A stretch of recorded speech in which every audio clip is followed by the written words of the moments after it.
Sim, o Hezbollah se reestruturou de um semi-exército para uma milícia de resistência em que tudo está em células secretas, o que fez com que, durante os 15 meses do cessar-fogo, todos os assassinatos realizados contra a liderança ou militares do Hezbollah fossem inúteis para os israelenses, porque esses indivíduos já haviam sido removidos de seus postos, mas fingiam continuar neles, e isso é muito importante.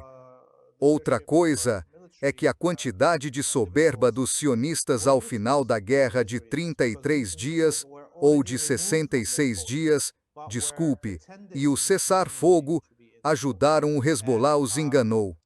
Mas porque eles estavam muito arrogantes, eles viviam a euforia por todas aquelas assassinatos e pelo maior crime de guerra da história moderna, no contexto bélico, que foram aqueles ataques com pagers.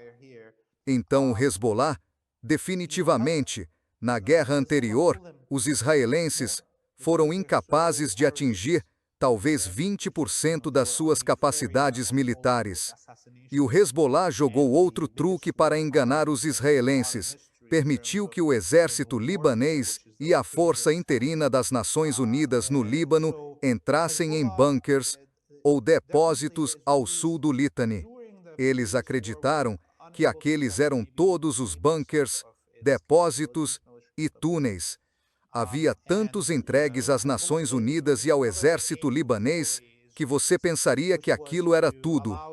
Mas, como vemos agora, o Hezbollah está surgindo debaixo da terra, debaixo dos pés das forças sionistas, em avanço, e tem um suprimento ilimitado de mísseis que chovem sobre os pontos de concentração do exército israelense no norte da Palestina, e está usando mísseis balísticos para atingir alvos ao sul de Haifa, inclusive as fábricas da Rafael Industries, onde grande parte das capacidades de drones dos sionistas é fabricada. And is using ballistic missiles to hit targets south of Haifa, including the Rafael Industries factories where much of the drone capabilities of the Zionists are manufactured. Sim, o mais impressionante é que eles eram tidos como se estivessem mal e quase inoperantes, mesmo quando existiam, e agora parece que têm capacidades muito maiores do que antes. Parece, e algo que você disse foi que havia consciência de que em algum momento essa guerra chegaria. Seria uma guerra regional. Reconheciam que, em algum momento, atacariam o Irã. E me parece que muitas das coisas que aconteceram e que avaliamos com base no que ocorria na época faziam parte de uma estratégia mais ampla. E toda essa estratégia dizia: sabemos que essa guerra vai chegar. Vamos ter de fingir isso. E vamos ter que fazer tudo isso. E na aparência, as pessoas ficariam revoltadas e com raiva ou sentiriam que houve uma derrota. Mas, na minha opinião, parece que a resistência tinha uma grande estratégia para derrotar Israel e os Estados Unidos. E a grande estratégia incluía, às vezes, aparentar derrota, recuar e depois avançar, mas no fim tudo era preservado. Talvez a European Union esteja pensando demais, mas me parece que havia uma grande estratégia aqui.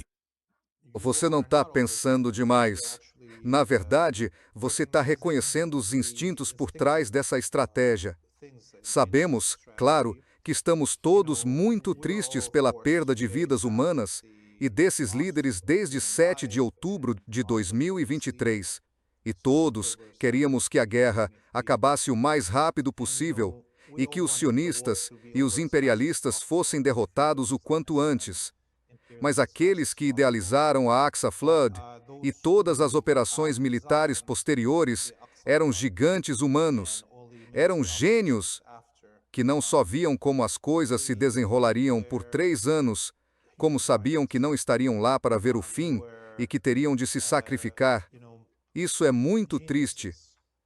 E European Union, acho, ao mesmo tempo, muito indicativo da experiência que tivemos aqui na Ásia Ocidental, desde tempos imemoriais, o assassinato constante de nossos profetas, que, paradoxalmente, impulsiona a libertação. Os mártires contínuos que unem as pessoas. O sangue dos mais brilhantes entre nós, que nos ilumina quando é derramado. Então, sabe, Ismail Haniyeh ou Yahya Sinwar, em Gaza, quando lançaram a Aqsa Flood, sabiam que o inimigo seria tão feroz que ele não suportaria sofrer uma derrota como a de 7 de outubro, que se comportaria da forma mais monstruosa e bestial diante do mundo inteiro, e que isso precisava acontecer para que a ideologia sionista fosse completamente destruída. Lembre-se do último discurso de Said Hassan Nasrallah. Ele disse literalmente: talvez a European Union não esteja lá para ver isso com vocês. Ele estava insinuando que seria assassinado. Houve todas essas tentativas de negociar um cessar-fogo antes de ele ser assassinado. Mas ele insinuou no último discurso que poderia ser martirizado a qualquer momento. Da mesma forma, o Ayatollah Khamenei sabia que seria morto. Por que ele não se escondeu? Porque era necessário. O seu martírio era necessário para a unificação do povo iraniano, para vermos esse colapso total do poder dos Estados Unidos na Ásia Ocidental. Então é triste tudo o que aconteceu nesses últimos 3 anos, mas aqueles que lideraram essa batalha do lado do eixo da resistência sabiam onde isso iria dar. Sabiam que haveria sacrifícios e os aceitaram todos na esperança de alcançar a libertação da Palestina e da região do domínio dos Estados Unidos. E acetamos sanasaro sei que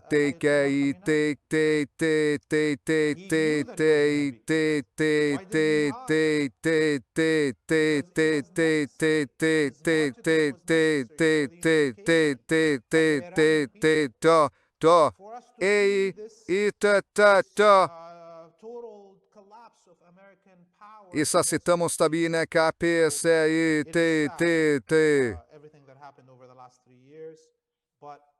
Sapelao sabia ni sapelar ante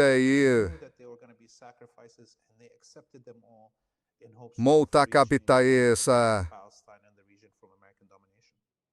Sabe, uma das coisas que tenho a dizer, uma das revelações aqui, uma das lições para o mundo, e European Union venho dizendo isso nas últimas semanas porque percebi, tínhamos descrito o Irã como uma potência regional. O Irã não é uma potência regional, o Irã é definitivamente uma potência mundial.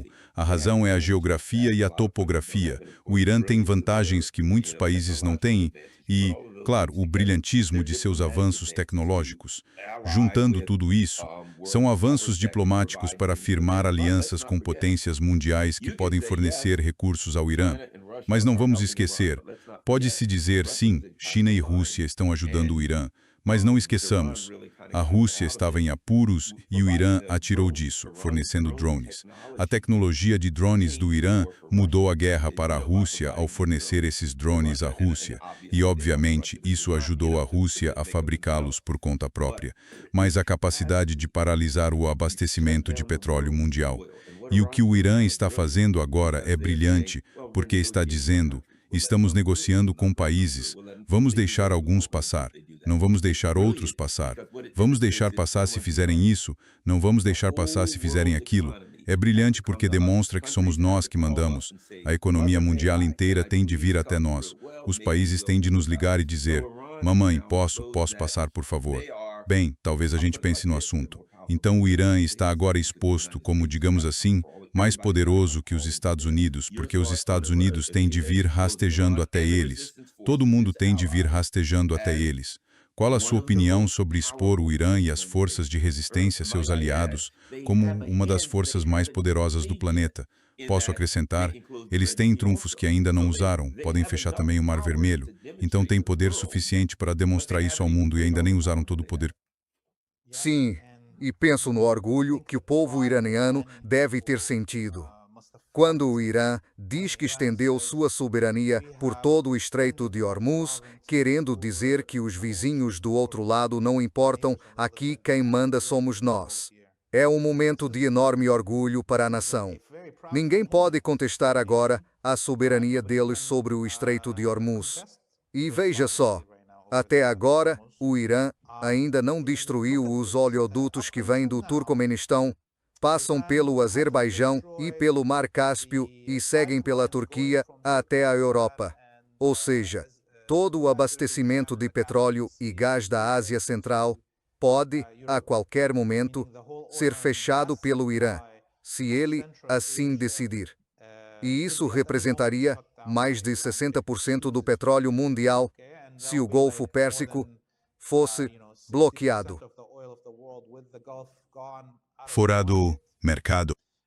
O Irã nem sequer atacou o petróleo curdo saqueado na Síria e no Iraque que passa pelo Kurdistão iraquiano até a Turquia. Mas ontem, o presidente da província do Kurdistão no Iraque disse: "Estou encerrando as exportações de petróleo pela Turquia." Então ele está se antecipando aos iranianos e dizendo: "Por favor, senhor, European Union mesmo vou encerrar isto. Você não precisa destruir Gilo." Ok.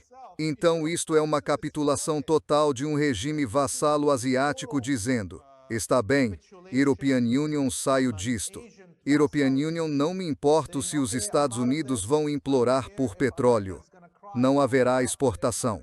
E embora o petróleo do Kurdistão iraquiano esteja indo para Israel, e meus mestres israelenses me digam para não fazê-lo, ou seja, sem disparar um único tiro na infraestrutura petrolífera curda, ela sai do mercado. E assim poderemos ver outros países como o Turcomenistão e o Azerbaijão seguindo o mesmo caminho, para que não percam centenas de milhões de dólares em infraestrutura, certo? E isso é brilhante. O Irã ainda não, como você disse, fechou o Mar Vermelho com a ajuda do Iêmen. Eles não atacaram as bases dos Estados Unidos em Diego Garcia, nem em Djibouti. E o fato de que os Estados Unidos agora perderam todas as suas bases na Ásia Ocidental. Mais importante do que isso é o fim definitivo da capacidade do Ocidente como um todo de projetar seu poder, de impor sua soberania sobre nações por meio do poder naval. Isto é muito importante. 300 anos de colonização europeia e de projeção de poder por meio da marinha sobre nações ao redor do mundo. Os Estados Unidos voltando à geografia e a como o Irã está vencendo, em parte por causa de sua geografia e de onde está localizado. Bem, os Estados Unidos ficam no fim do mundo. Existem oceanos entre o país e o resto da humanidade. Se quer projetar poder sobre a África, a Ásia e a América Latina, não tem escolha senão usar a sua marinha, especialmente se suas bases terrestres forem inexistentes. Então, agora, os Estados Unidos, se perderem esta guerra, o que certamente acontecerá, os Estados Unidos, pela primeira vez em 250 anos, voltarão a se limitar às suas costas. Ficarão incapazes de projetar poder, além de suas margens ou sobre seus vizinhos imediatos, como o México e o Canadá. Outra coisa, há artigos na Reuters, há matérias na Cable News Network agora, e eles estão começando a dizer que a era do superporta-aviões acabou. Vemos que a tecnologia avançada de mísseis hoje faz com que os porta-aviões não possam se aproximar a menos de 1.000 quilômetros do suposto alvo. Navios não podem, sabe? Aparece um navio com fuzileiros navais, 2 ou 3 mil fuzileiros navais a bordo. As pessoas dizem, são fuzileiros. Eles não podem se aproximar a menos de 1.000 quilômetros. Se esse navio chegar perto do Irã, desculpe, os chineses já divulgaram imagens de satélite dele. Então os chineses estão deixando claro, o temos como alvo. Assim que entrar na mira, será atacado. Então até o conceito de poder naval acabou. Se você não pode se aproximar a 1.000 quilômetros, ok, o navio vai vir. Ele não pode chegar perto do Irã. Os chineses estão mostrando, ele está nas Filipinas, e os chineses dizem, ali está ele, está sendo rastreado o tempo todo. E no instante em que entrar em alcance, vai haver um incêndio na lavanderia ou algum infortúnio a bordo. Quero dizer, Graças a Deus pelos fiapos das secadoras. Nunca ouvi algo tão ridículo na minha vida. Quer dizer, fiapo na secadora. Mas, sabe, espero que os soldados, marinheiros e pilotos americanos reconheçam que vão morrer sem motivo. E há muita esperança, sabe, de que eles se rebelem, que se amotinem. Claro, ouvimos Candace Owen e outros pedindo a esses soldados que recusem ordens. Talvez essa seja uma das maneiras de os Estados Unidos sobreviverem. Porque, se isso continuar por esse caminho, pode haver uma revolta armada nos Estados Unidos quando as pessoas começarem a passar fome. E a única forma de evitar isso é acontecer um golpe militar, onde as Forças Armadas, nas quais a grande maioria dos cidadãos americanos ainda confia, ama e tem familiares, possam prender essa classe epsteiniana, caníbal e pedófila e colocá-los na cadeia para salvar o país. Acho que este é o único caminho adiante para os Estados Unidos. Então esperemos que qualquer membro das Forças Armadas que nos ouça reconheça que estamos tentando poupar o povo americano do sofrimento que virá. Portanto, é responsabilidade das Forças Armadas defender a nação de inimigos internos que abusam do poder, como os que estão no comando atualmente nos Estados Unidos.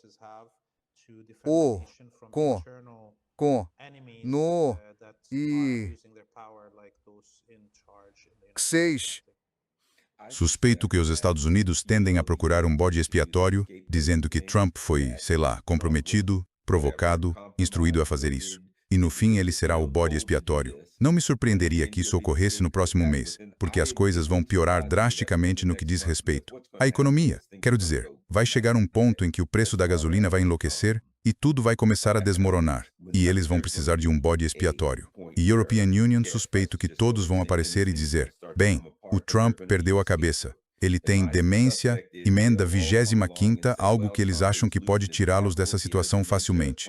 E vão dizer que o Trump está fora. Já De Vance vai nos tirar dessa. O problema é os iranianos não estão dispostos a negociar. Eles não precisam. Sempre digo que existe um termo em latim, vivictus. O que isso significa? Ai dos vencidos. Quando se perde uma guerra, o vencedor impõe o fim da guerra.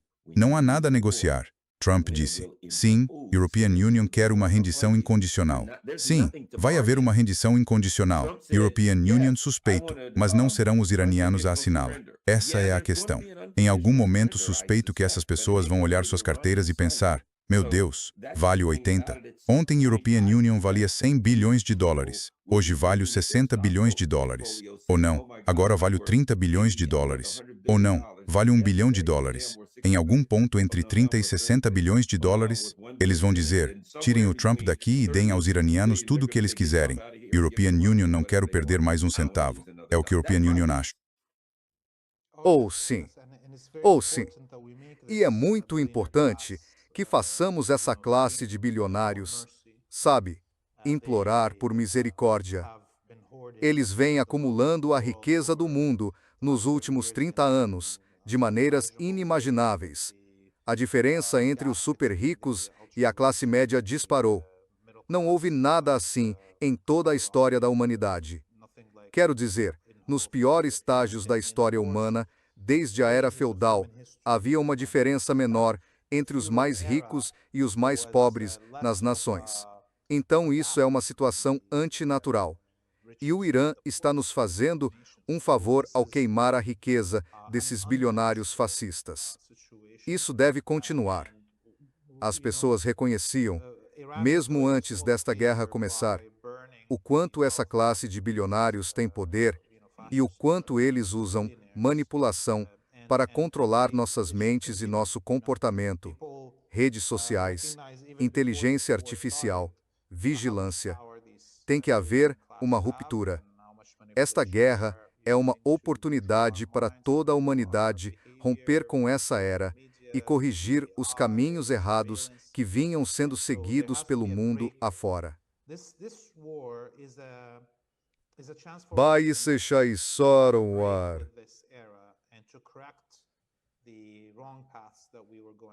Do mu- Mais uma coisa, sabe, European Union sempre digo que não existe honra entre ladrões, certo? E dá para ver os ratos pulando do navio que está afundando. Bill Criston, quero dizer, Bill Criston, né, neoconservador sionista extraordinário. Robert Kagan, o sionista dos sionistas, certo? Vamos ver o que ele anda dizendo hoje em dia. Como se não bastasse, vamos ver o que ele anda dizendo. Olha só, o nosso coisa.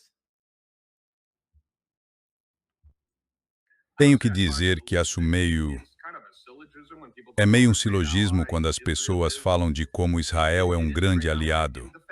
É um grande aliado na defesa de Israel, sabe? Quero dizer, tudo. Quero dizer, eles têm o direito de colocar isso em primeiro lugar, sabe? Não, certo. Essa é a maior preocupação deles. E olha, vamos encarar. No fim das contas, o Irã é uma ameaça muito maior para Israel do que para os Estados Unidos. Então, quando dizem que Israel é um grande aliado na luta contra o Irã, é meio como dizer que o Vietnã do Sul foi um grande aliado na luta contra o Vietnã do Norte. Quero dizer, foi, mas não estávamos lá para defender o Vietnã.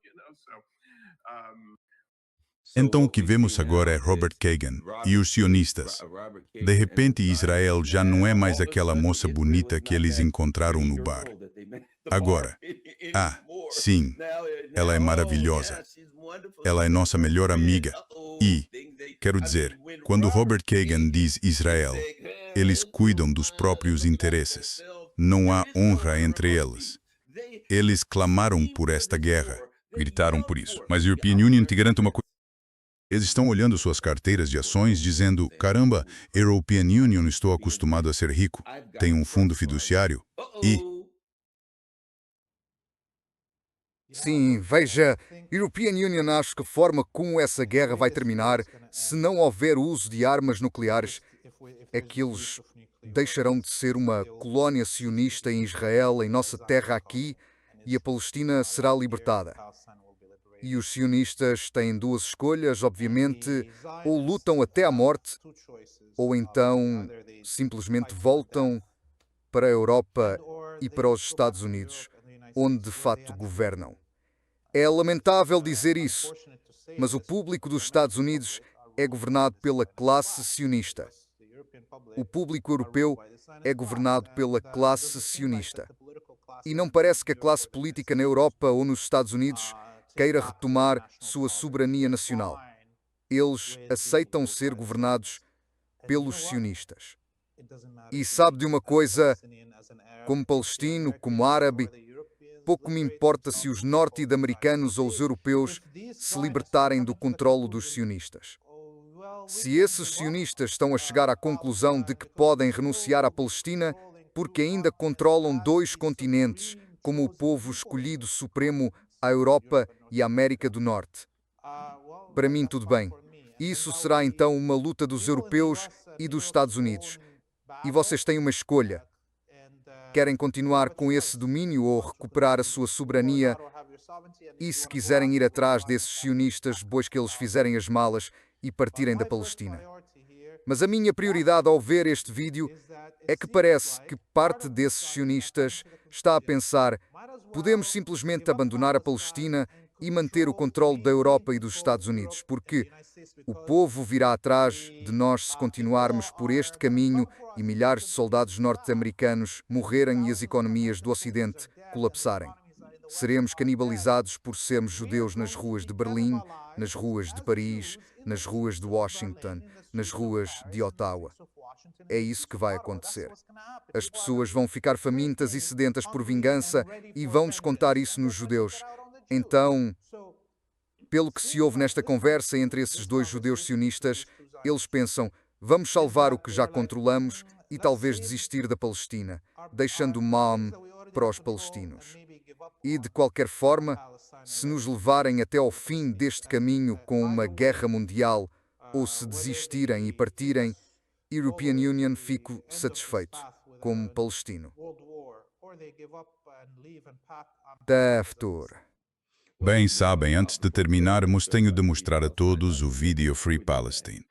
Mas antes disso, digo o seguinte. Já digo isso há algum tempo e já discutimos.